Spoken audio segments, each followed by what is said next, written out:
The period of time known as the Wild West in the history of the United States evokes mental pictures of desolate landscapes, anarchy, and legendary figures roaming the frontier. Gunfighters were among these figures, and they were people who frequently found themselves in conflict with the law or working on the margins of society. The bounty hunters were in a distinct position within this large and varied community. They used their knowledge and expertise to locate those who owed debts in the form of monetary or material obligations. John Riley Duncan, a Texas Ranger who built a name for himself in the pursuit of justice, is one example of the legendary bounty hunter type. Let's have a look at the story of John Duncan, Wild West bounty hunter. John Riley Duncan was the son of James and Catherine Duncan and was born on September 25, 1850, in the north-central region of Kentucky. While he was growing up on the family farm, he gained an appreciation for the worth of labor and forged a close relationship with his brothers. But the beginning of the American Civil War in 1861 shattered the tranquil existence they had built for themselves. James Duncan, John's biological father, answered the call to join the Confederate Army and ended up leaving the family behind. John, who was only a young child at the time, was not old enough to serve alongside his father in the military. Instead, he and his brothers took up the responsibility of running the family farm and contributing as much as they could to the betterment of their community.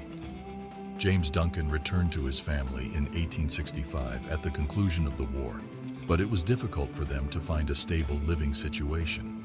James and Catherine's efforts to start a number of different small enterprises in their hometown in rural Kentucky were unsuccessful, so they decided to look for new prospects in the West. The Duncan family packed up their belongings and headed west in the early 1870s, eventually settling in the Texas area now known as Dallas. The family had high hopes for their future in Dallas because it was a flourishing industrial town with a variety of exciting opportunities. Butchering was the family business for both John and his father, and one of John's brothers went on to seek a career in land management. The Duncans eventually became a part of the expanding town, which had a population of almost 10,000 people by the year 1875. This occurred over time. Because of the surge in violent incidents and overall criminal activity caused by the growing population, it became necessary to increase the size of the police force. John Duncan recognized this as a chance to be of service to his community and consequently joined the Dallas Police Department. In spite of the fact that he lacked experience in gunfighting, he rapidly demonstrated his value by performing admirably in a variety of jobs, including picking up stray animals and arresting disruptive individuals. John went from being a butcher to a respected lawman in a relatively short time, garnering the admiration of his contemporaries and the community as a whole in the process. In the spring of 1877, the authorities in Texas were faced with the difficult task of apprehending the legendary bandit John Wesley Hardin, who was most known for his participation in the Sutton-Taylor feud. The Texas Rangers sought John Duncan's assistance since they were aware of his abilities and the depth of his familiarity with the area's more remote communities. John went undercover in Gonzales County, Texas, and while there he was able to intercept a letter that indicated Hardin had been using a small rural hamlet along the Alabama-Florida border as a safe haven. The letter contained information that John was able to use. Now that John had this important knowledge, he shared it with the other Texas Rangers in his unit before heading to the southeast part of Alabama. While there, he painstakingly pieced together evidence and eventually found another lead pointing to Hardin's whereabouts. John's doggedness and creativity were critical in reducing the size of the area that needed to be searched, which in turn increased the possibility that the fugitive outlaw would be captured. John finally found Hardin's hiding place after putting in a lot of effort over weeks of inquiry, which led to a tense standoff. John's competence with weaponry and his capacity to retain his composure in high-pressure situations was on full display during the confrontation. John was able to outmaneuver Hardin, who was known for being a fearsome gunslinger.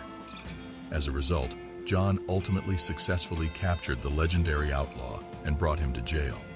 The fact that John Duncan was able to successfully apprehend John Wesley Hardin raised his standing among the Texas Rangers and the larger law enforcement community.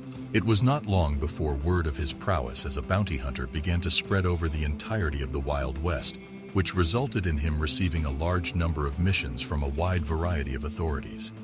Because of his extensive experience in locating evaders and his dogged determination to bring those responsible to justice, he became one of the most in-demand bounty hunters of his era.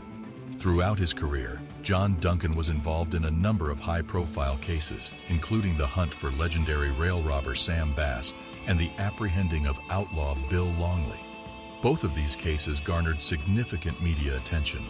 His unflinching passion for doing what is right and his tireless pursuit of justice won him the respect of his colleagues and instilled dread in the hearts of those who broke the law intentionally or unintentionally. However, it is important to point out that John Duncan's existence as a bounty hunter was not without its share of controversies. During that period, the techniques that bounty hunters used frequently drew criticism because they included the use of violence and lacked any kind of monitoring. Some people thought of John as a hero, while others saw him as a vigilante who worked beyond the constraints of the legal system. The gradual decline in demand for bounty hunters marked a significant shift in the Wild West era, as the authority of the law began to take root. As the end of this tumultuous period drew nearer, the need for independent enforcers like John Duncan diminished.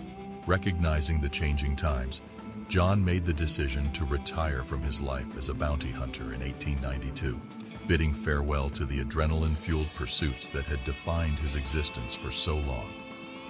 With his family in tow, John relocated to Dallas, Texas, seeking a fresh start and a quieter way of life. Settling into the city, he embraced a more sedate and peaceful lifestyle, far removed from the dangers and uncertainties of his bounty hunting days.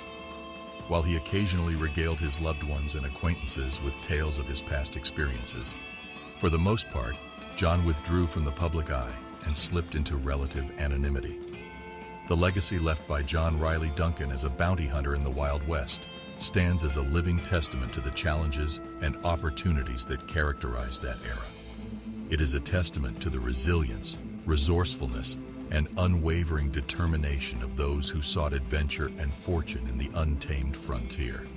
John's formidable presence and relentless pursuit of justice made him a formidable opponent in the fight against lawlessness. However, it is important to note that the image of the Wild West bounty hunter is not without its complexities. While some celebrated John Duncan as a hero, others viewed him as a vigilante operating outside the confines of the legal system. The methods employed by bounty hunters during this era often came under scrutiny for their use of violence and the absence of formal oversight. Thus, John's legacy embodies the intricacies and contradictions of the times in which he lived. The romanticized notions of the frontier and the rugged individualism that once defined the West gave way to a more structured and regulated society. The tales of the Wild West captured the imagination of generations to come, but it is figures like John Duncan who remind us of the intricacies and subtleties that shaped life during that turbulent period. John Riley Duncan's journey from a Kentucky farm boy to a legendary bounty hunter exemplifies the spirit of adventure and the pursuit of justice that defined the Wild West era. His decision to retire and settle down in Dallas marked the end of an era for him and the bounty hunter profession as a whole. Yet his legacy continues to live on as a testament to the triumphs and complexities of life in the Wild West, a constant reminder of the challenges and opportunities that define the era. That's all for today. Let us know your thoughts in the comments below, and don't forget to like, share, and subscribe to our channel for more videos.